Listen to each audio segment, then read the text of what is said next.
할렐루야.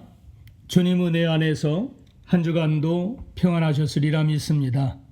벌써 5월이 시작이 되었습니다. 오늘도 지난주에 이어 베드로 사도께서 세 번째로 말씀하신 소돔과 고모라 성의 멸망과 의로운 롯을 구원하여 주신 말씀이 되겠습니다.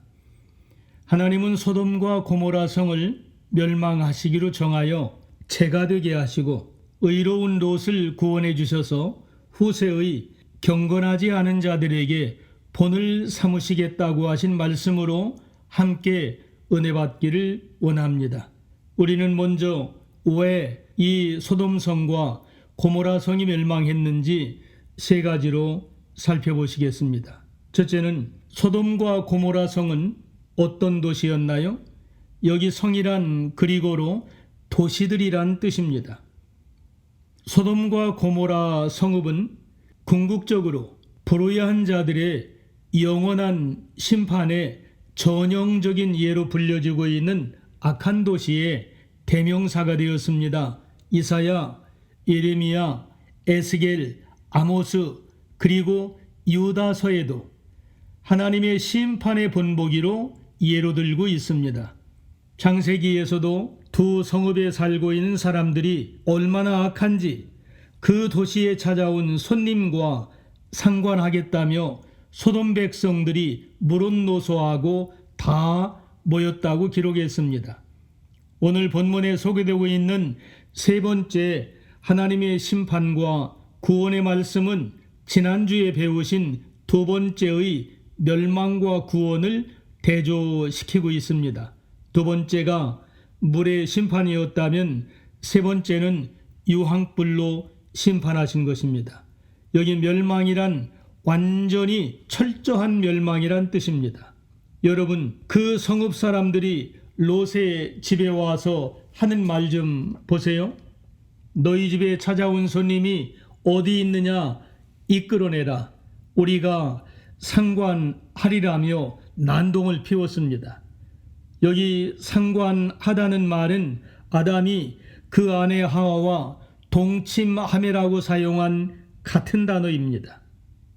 조금 후에 자세히 말씀드리겠지만 베드로 사도도 그들의 악함을 세 가지로 지적하고 있습니다.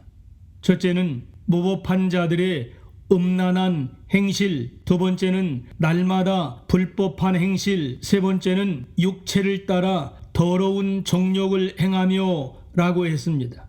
창세기 저자도 소돔성 사람들은 얼마나 죄악이 중하며 여호와 앞에 큰 죄인이라고 했습니다. 여기 그 죄악이 중하다는 의미는 크고 가증스럽다는 뜻입니다. 여러분, 소돔과 고모라에 살고 있던 사람들이 이와 같이 더러운 추행이 공공연하게 자행된 것을 보면 그 도시가 얼마나 타락했는지를 알 수 있습니다. 그러나 이 모든 죄악을 다 알고 계신 하나님은 의로운 믿음의 사람 아브라함을 통하여 그들에게 마지막으로 회개할 기회를 주시고 있다는 사실이었습니다. 하나님의 경고와 심판은 세계 열방의 질서를 다 무너뜨립니다. 또한 온 세계 열방의 백성들이 다 하나님을 두려워 벌벌 떨게 하며 엄하고 무섭게 임하는 심판이지만 우리 하나님은 또 참으시고 또 기다리시며 끝까지 죄인들이 회개하고 돌아올 기회를 먼저 주시고 있다는 사실을 하나님과 아브라함과의 대화에서 찾아볼 수 있습니다. 그때 아브라함은 조카 롯은 물론 소돔의 백성들을 위하여 절박한 심정으로 애원하기를 주께서 의인을 악인과 함께 멸하시려나이까 라며 기도했습니다. 악인과 의인이 같이 죽는다는 것은 얼마나 슬픈 일입니까 라며 아브라함은 애걸하며 계속 기도했습니다. 결국 의인 10명이 없어서 소돔과 고모라 성은 하나님의 진노하심으로 유황불로 멸망당하고 말았습니다. 아이러니하게도 그 도성이 멸망당한 이후에 그 흔적과 좌치들이 발견되지 않고 있다는 것입니다. 어떤 역사가에 의하면 소돔과 고모라가 사해 남쪽인지 북쪽인지 분명치 않지만 최근에 와서는 사해바다 남쪽 물밑의 한 지역으로 보고 있는 것입니다. 둘째로 롯은 믿음의 사람이었습니다. 다 지난 일이지만 롯이 계속하여 숙부 아브라함과 함께 있었다면 얼마나 좋았을까 하는 생각이 드는 것처럼 우리에게도 위기와 기회가 언제나 함께 오는 것처럼 이들도 재산이 늘어남에 따라 이들은 둘이 갈라설 수밖에 없었던 것입니다. 그래서 롯은 물이 넉넉한 요단 평야를 선택했습니다.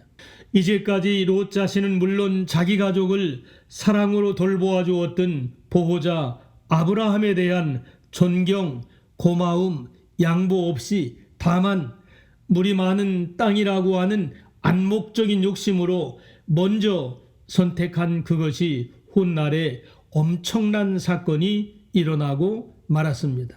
그 수많은 우여곡절 끝에 롯은 소돔에 정착하여 그곳 사람들과 함께 살고 있었으나 그곳 사람들과는 달리 친절을 베풀 줄 아는 아주 착한 사람이었던 것 같습니다. 왜냐하면 날이 저물 때에 부지불식간에 방문한 두 천사를 보고 마침 롯이 소돔 성문에 앉았다가 일어나 영접하고 땅에 엎드려 절하며 내 주여 종의 집으로 들어와 발을 씻고 우리 집에서 하룻밤 쉬어가라고 하는 롯의 친절과 사랑을 거절하였지만 간청에 못 이겨 그 집으로 들어온 그들을 위하여 롯은 예의를 갖추어 성의껏 겸손하게 섬겼습니다. 그래도 롯이 이렇게까지 할 수 있었던 것은 어려서부터 아브라함을 따라다니며 보고 배운 하나님을 향한 믿음이었기 때문인 것입니다. 의로운 아브라함도 나그네를 보자마자 달려나가 영접하여 사랑으로 극진히 대접하다가 기쁜 소식을 듣기도 했습니다. 주님도 냉수 한 그릇이라도 진실한 마음으로 대접하는 자를 결코 잊지 않는다고 하셨습니다. 여러분, 남을 섬기는 일은 아무나 할 수 있는 것이 아닙니다. 성령의 감동과 은혜 받은 자만이 할 수 있는 것입니다. 여러분, 아브라함은 조카 롯에게 나를 떠나가라. 내가 좌하면 나는 우하고 내가 우하면 나는 좌하리라며 물이 넉넉한 요단 지역 기름진 곳을 양보하였다가 하나님이 더 큰 복을 주셨다는 것입니다. 우리도 어떤 선택할 일이나 선택할 시간이 온다면 성급하게 서두르거나 욕심부리지 말고 좀 더 생각하며 기도하는 마음으로 선택할 수 있기를 바랍니다. 아마도 롯은 아브라함과 갈라설 때 자기가 욕심을 부리고 선택한 소돔성에 대한 미련 때문에 아브라함에게 듣고 보고 배운 믿음을 가지고 있으면서도 세상을 이기지 못하고 오히려 세상 속에 그렇게 익숙한 사람이 된 것 같기도 합니다. 그러므로 믿음으로 구원받은 우리 그리스도인들의 삶이란 그런 죄악에서 그런 죄의 환경에서 멀리 떠나야 합니다. 그리고 매일 하나님의 나라를 사모하며 바라보고 주님 따라가는 길이 바로 주님에게 사랑받는 믿음의 길이요 성도들이 가야 한 길인 것입니다. 오직 승리의 길은 예수님을 믿는 것밖에는 다른 길이 없다는 사실을 기억하시기 바랍니다. 예수님도 롯의 처를 생각하라고 하셨습니다. 여러분, 예수님은 왜 롯의 처를 생각하라고 하셨을까요? 이미 하나님은 천사를 통해서 이 성읍이 유황불로 멸망될 것에 대한 말씀을 미리 하셨습니다. 그리고 돌아보거나 들에 머무르거나 하지 말고 산으로 속히 도망하여 멸망을 면하라고 하셨습니다. 그러나 롯의 두 사위들은 농담으로 여기고 롯의 아내는 소돔에 대한 미련 때문에 불순종하고 뒤를 돌아본 고로 유황불에 멸망하고 소금 기둥이 되고 말았습니다. 여러분, 우리가 가지고 있는 많은 재물들이 다가 아닐 것입니다. 세상의 그 많은 지식, 아름다움, 인기, 명예, 그리고 권력도 다가 아니라는 것입니다. 그 성이 불타고 있을 때 하나님은 의로운 아브라함을 생각하여 롯과 두 딸을 구원해 주셨다고 하셨습니다. 중요한 것은 주님 한 분밖에는 없다는 것입니다. 마지막은 롯은 의로운 사람이었습니다. 창세기에서는 롯의 의로움에 대한 말씀이 기록되어 있지 않습니다. 베드로 사도는 오늘 본문 6, 7절에 롯이 의롭다고 했습니다. 여러분, 무엇 때문에 여호와 하나님은 롯을 의롭다고 인정하시는지에 대하여 앞에서 말씀드린 대로 세 가지로 나누어서 설명드리겠습니다. 본문 7절에 고통당하고 있는 의로운 롯을 구원해 주셨다고 했습니다. 무법하다고 하는 것은 인간이 가지고 있는 본성적인 양심의 법조차 무시하고 있는 부도덕한 자를 가르치는 말입니다. 음란한 행실이란 변태적 성욕으로 인하여 반복되는 호색적 행위를 가르치는 말입니다. 두 번째 8절에서는 이 성읍 사람들이 이렇게 날마다 하나님을 거역하고 음란한 죄악된 삶에 빠져 살고 있는 그들의 불법을 날마다 보고 듣게 되는 롯의 의로운 심령이 매일 상하며 고통받고 있었다는 것입니다. 여기 상함이란 고문당하고 괴롭히다는 뜻입니다. 그렇다면 롯이 받은 고통은 두 가지로 이해할 수 있습니다. 하나는 날마다 그런 죄악된 행동을 보고 들음으로 멸망한 그성 사람들을 위해 아마도 롯은 고민에 빠졌을 것입니다. 또 하나는 자기 자신이 소돔성에 살기로 결정한 것 때문에 스스로 잘못된 결정을 깨닫고 날마다 고민하며 고통당하고 있는 모습을 하나님이 보시고 의롭다고 인정해 주시며 멸망 중에 구원해 주셨던 것입니다. 이와 같이 거기에 살고 있는 롯은 그 성읍 사람들에게 절대로 함께 동화하지 않았고 오직 하나님 앞에 의롭게 살려고 노력하고 있었던 것입니다. 세 번째 10절에서는 육체를 따라 정욕 가운데 행하며라고 하셨습니다. 거짓 교사들은 성령의 인도함을 받지 않습니다. 도리어 육신의 정욕에 이끌려 더러운 일을 행하며 그런 일에 열심을 내는 자들입니다. 육체의 하는 일과 성령의 하는 일은 서로 상반됩니다. 육체가 하는 일은 하나님의 뜻대로 살지 못하게 하고 도리어 하나님과 원수 되게 하는 것입니다. 그러므로 육체대로 살면 그 육체와 함께 죽고 영으로 살면 죽을 육체도 영과 함께 영원히 살게 될 줄로 믿습니다. 우리 주변에 수많은 사람들이 죄악에 넘어질지라도 우리는 한 사람만이라도 모든 것을 다 아시는 하나님을 바라보며 믿음으로 의롭게 살려고 하는 결단이 있어야 되겠습니다.